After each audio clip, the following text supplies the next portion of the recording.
الحمد لله رب العالمين. أشهد أن لا إله إلا الله وحده لا شريك له، وأشهد أن سيدنا ومولانا محمدا عبده ورسوله، صلى الله تبارك وتعالى عليه وعلى آله وأصحابه وذرياته أجمعين. أما بعد، فعن أبي هريرة رضي الله تعالى عنه قال قال رسول الله صلى الله تعالى عليه وسلم: كل مولود يولد على الفطرة، فأبواه يهودانه أو ينصرانه أو يمجسانه، أو كما قال عليه الصلاة والسلام.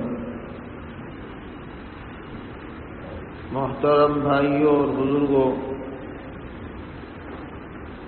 اس وقت ایک مختصر روایت آپ کے سامنے پڑھی گئی ہے، اور یہ مروی ہے سیدنا حضرت ابو ہریرہ رضی اللہ تعالی عنہ سے، جن کو صحابہ کرام رضی اللہ تعالی عنہم کی جماعت میں ایک خاص امتیاز حاصل ہے، اس معنی کر کہ ہمارے سامنے جو احادیث شریفہ کا ذخیرہ ہے،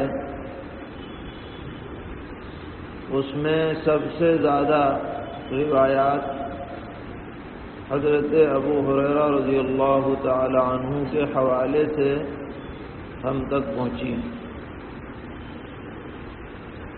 جن کی تعداد 5000 سے زائد ہے. حالانکہ انہیں پیغمبر علیہ السلام کے ساتھ صرف 3 سال رہنے کا موقع ملا، لیکن روایات ان کی سب سے زیادہ ہو گئی. اس کی 2 وجوہات بظاہر سامنے آتی ہیں. ایک وجہ تو یہ ہے کہ یہ ان صحابہ میں سے تھے جو مدینہ منورہ میں باہر سے آئے تھے، ہجرت کر کے، اور ان کا نہ کوئی تجارت کا مشغلہ تھا، نہ کھیتی باڑی کا مشغلہ تھا. دن رات بس پیغمبر علیہ السلام کے در پر پڑے رہتے تھے، اور آپ کے ارشادات عالیہ اور آپ کے اعمال کو آنکھوں سے دیکھتے اور انہیں یاد کرتے.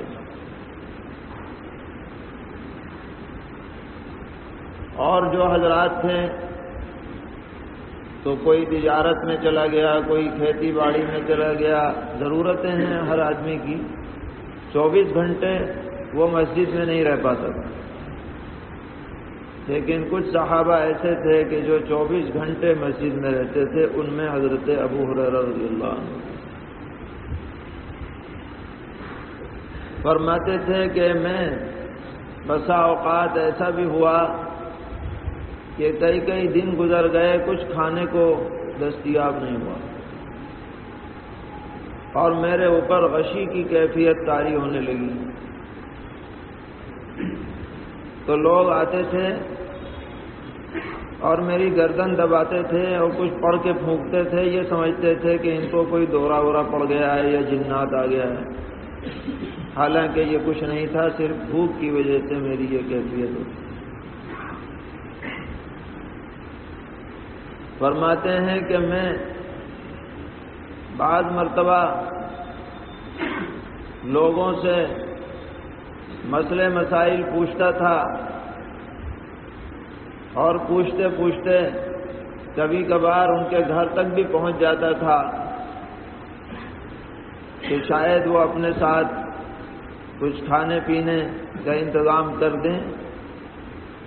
اس طرح میری کیفیت گزری ہے اور میں نے پیغمبر علیہ السلام کی باتوں کو یاد کرنے کی کوشش کی۔ تو ایک وجہ تو یہ ہے کہ جو شخص دن رات وہیں رہے، ظاہر ہے کہ اس کو زیادہ باتیں معلوم ہو جائیں گی بنسبت اس کے کہ جو آتا جاتا رہے۔ دوسری بڑی وجہ جو تھی وہ یہ تھی کہ انہوں نے پیغمبر علیہ السلام سے درخواست کی تھی کہ میں باتیں بھول جاتا ہوں، آپ میرے حق میں دعا فرمائیے کہ جو بات سنوں وہ یاد رہے۔ تو نبی اکرم علیہ السلام نے فرمایا چادر پھیلاؤ۔ میں نے چادر پھیلا دی، حضرت نے اس پر کچھ پڑھ کے دم کیا، فرمایا سینے سے لگا لو۔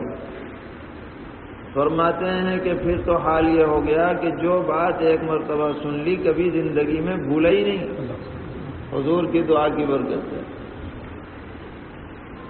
تو بعینہ الفاظ یاد ہو جاتے تھے۔ ایسا زبردست حافظہ اللہ تعالیٰ نے عطا فرمایا۔ چنانچہ جو آپ سے روایت کرنے والے ہیں وہ بیان کرتے ہیں کہ اگر کوئی روایت ہم نے آج سنی اور پھر 20 سال بعد سنی حضرت سے، تو ذرا سا بھی الفاظ میں فرق نہیں پایا۔ جو 20 سال پہلے الفاظ بتلائے اور سنائے وہی آج بھی سنائے۔ یہ کمال قوت حافظہ کی نشانی ہے۔ تو یہ اس روایت کے راوی ہیں، اور بھی بہت سی روایتیں آپ سے مروی ہیں۔ اس روایت کو بھی آپ نے بیان کیا اور اس میں ایک عظیم حقیقت بیان کی گئی ہے۔ نبی اکرم علیہ السلام ارشاد فرما رہے ہیں کہ کل مولود یولد علی الفطرہ، کہ ہر بچہ جب پیدا ہوتا ہے تو وہ دین فطرت پر پیدا ہوتا ہے۔ وہ معصوم بچہ ہے، لیکن اللہ نے اس کے اندر یہ صلاحیت رکھی ہے کہ اگر کوئی عارض پیش نہ آئے تو وہ راہ حق کو قبول کر سکتا ہے۔ اسی کا نام ہے فطرت۔ تو ہر بچے میں چاہے وہ کسی بھی ماں باپ کے گھر پیدا ہوا ہو، اللہ نے فطرت پر اسے پیدا کیا ہے۔ اللہ کا یہ دستور ہے۔ فرمایا فَأَبَوَاهُ يُهَوِّدَانِهِ أَوْ يُنَصِّرَانِهِ أَوْ يُمَجِّسَانِهِ۔ بچہ تو فطرت پر پیدا ہوتا ہے، مگر ماں باپ اگر یہودی ہیں تو اسے یہودی بنا دیتے ہیں، عیسائی ہیں تو عیسائی بنا دیتے ہیں، مجوسی ہیں تو مجوسی بنا دیتے ہیں، اور اہل ایمان کے گھر پیدا ہوتا ہے تو فطرت پر رہتا ہی ہو۔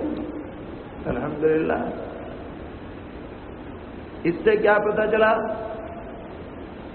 کہ انسانی طبیعت پر گرد و پیش کے ماحول کا سب سے زیادہ اثر پڑتا ہے۔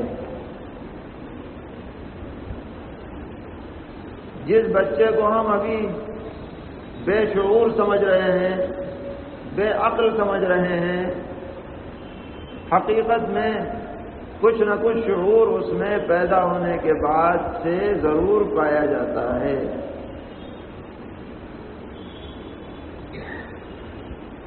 اسی لیے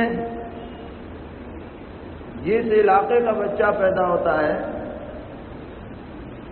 اور اس کے گھر میں جو زبان بولی جاتی ہے،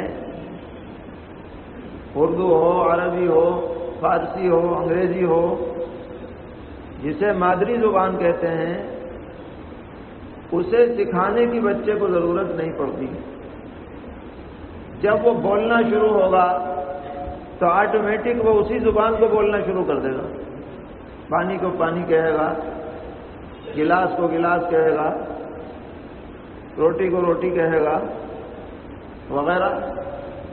یہ اچانک کہاں سے بولنا شروع کیا اس نے؟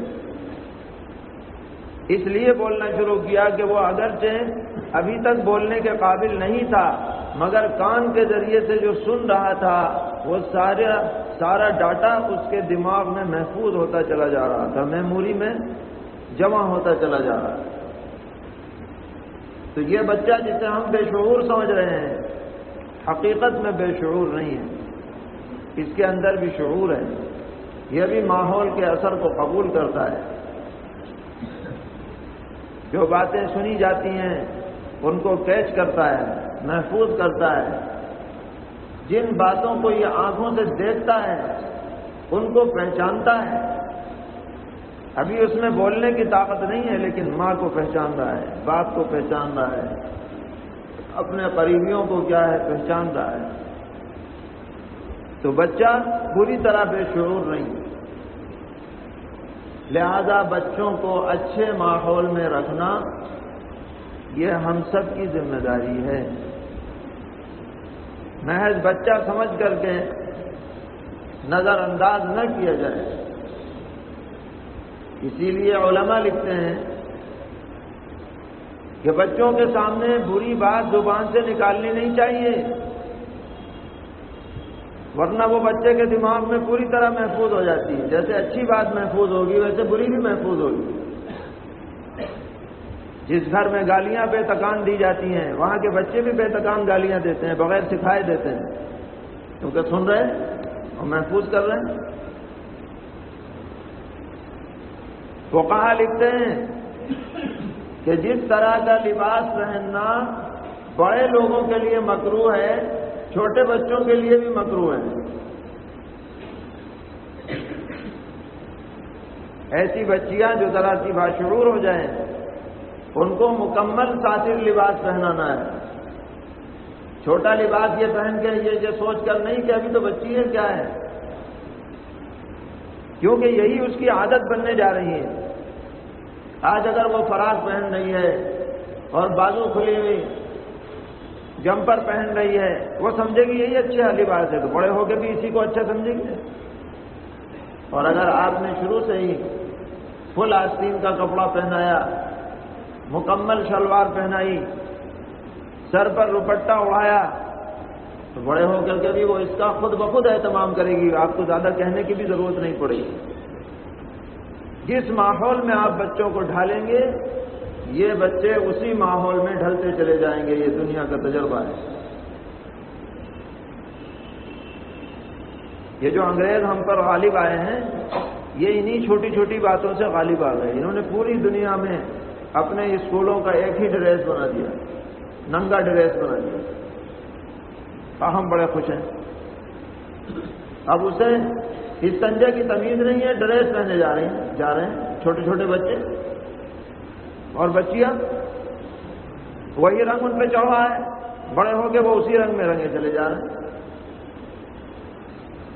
تو یہ لوگ بہت دور کی سوچتے ہیں اور ہم ان کے جھانسے میں آ جاتے ہیں، انہی کی باتوں کو ہم اچھا سمجھتے ہیں۔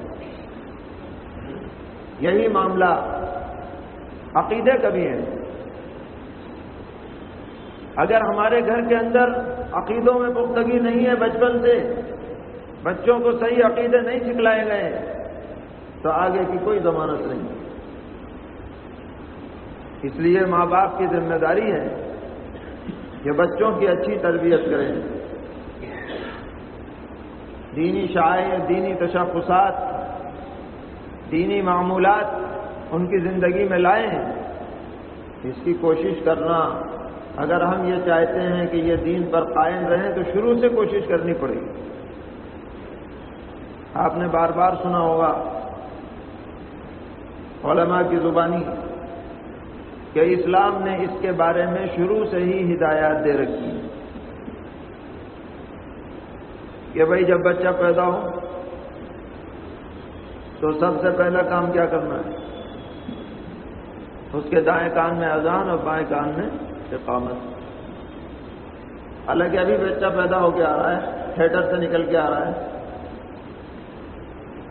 اللہ اکبر یہ بیج ڈال دو، اشہد ان لا الہ الا اللہ، توحید کا رس گھول دو اس میں، اشہد ان محمد رسول اللہ، پیغمبر علیہ السلام کی رسالت اس کے کانوں میں اور اس کے ذریعے سے دل کے گہرائیوں میں اتار دو۔ حی علی الصلاح، حی علی الفلاح، دین کی دعوت کا جذبہ اس میں پیدا کر دو۔ ابھی یہ صرف آواز ہے، لیکن یہ بیج آج اگر پڑے گا تو برابر ہوگا کل کو جا کر، پھلے گا پھولے گا۔ اور میں اچھا سا نام رکھوں، عبداللہ نام رکھو، عبد الرحمن نام رکھو، انبیاء کے نام پہ رکھو، صلحاء کے نام پہ رکھو، 7ویں دن عقیقہ کرو۔ فرمایا پیغمبر علیہ السلام نے کہ جب تک عقیقہ نہیں ہوتا بچے کا وہ آفات سے محفوظ نہیں رہتا۔ عقیقہ نام ہے دراصل خون بہانے کا، وہ بکرا یا بکری کو اللہ کے نام پر ذبح کر کے خون بہایا جا رہا ہے، محض دعوتوں کا نام عقیقہ نہیں ہے۔ جیسے قربانی جو ایک عبادت ہے اس میں اصل چیز گوشت نہیں ہے، خون بہانا اصل ہے، ایسے ہی عقیقے میں بھی۔ جب یہ بچہ بولنے کے قابل ہو فرمایا اللہ نکلواؤ اس سے، سب سے پہلے اس کی زبان سے اللہ نکلے۔ جب یہ 7 سال کا ہو جائے تو اس سے نماز پڑھواؤ، سکھاؤ نماز، بچہ ہو یا بچی۔ جب 10 سال کا ہو جائے اور نماز نہ پڑھے تو پٹائی کرو، کیوں نہیں پڑھتا نماز، تاکہ جب یہ 15 سال میں بالغ ہو تو نمازی بن چکا ہو، لوٹا ہے تو مسجد سے اس کا رابطہ مضبوط ہو چکا ہو، بچی ہے تو یہ نماز کے مسائل کو سیکھ چکی ہو۔ یہ سب دستور نبی اکرم علیہ السلام نے کیوں تلقین فرمایا؟ تاکہ یہ بچہ اچھے ماحول میں پروان چڑھے، اس کے اندر دین کے اثرات نمایاں ہوں، اس کا عقیدہ بھی درست ہو، اس کے اعمال بھی درست ہو۔ آج اس کی بہت کمی معاشرے میں پائی جا رہی ہے، کیونکہ تعلیم کا دور ہے، ہر آدمی بچوں کو پڑھانا چاہتا ہے، اور صبح ہی سویرے سویرے اسکول کھل جاتے ہیں، کوئی کام ہو یا نہ ہو ان کو اسکول بھیجنا ہے، شام تک بعد اسکول تو 3 بجے 4 بجے تک چلتے ہیں، 6 7 8 گھنٹے دوسروں کے ماحول میں یہ بچہ اور بچیاں رہتے ہیں۔ گھر والوں کو ٹیلی ویژن سے اور اپنے موبائل سے فرصت نہیں، بچوں کو وقت نہیں دیتے، خود دین کا شعور نہیں ہے،